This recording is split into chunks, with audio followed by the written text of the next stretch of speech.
Let's get started. With the following all checked, insert your macOS Monterey USB boot disk in an available USB socket.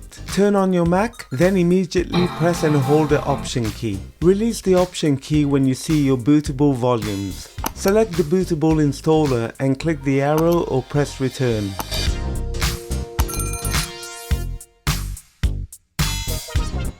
Now, on macOS Recovery window, select Disk Utility, then click Continue. From the menu bar, click on View and select Show All Devices. Next, click on the container disk for Macintosh HD, then on the erase icon shown here. Accept the defaults and click Erase. When the erase process is finished, click Done, then close Disk Utility. Now select Install macOS Monterey, then click Continue.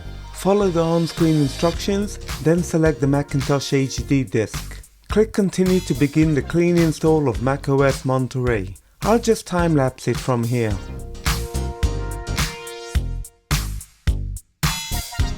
Now, if you're planning to transfer, trade or sell your Mac, press Command Q from your keyboard to shut down your Mac or click Continue. And that's all there is to it. Done like dinner. Thanks for watching. Thumbs up if you liked this episode. Subscribe to the channel if you haven't already done so. And don't forget to hit that bell icon to be notified of the next upcoming episode.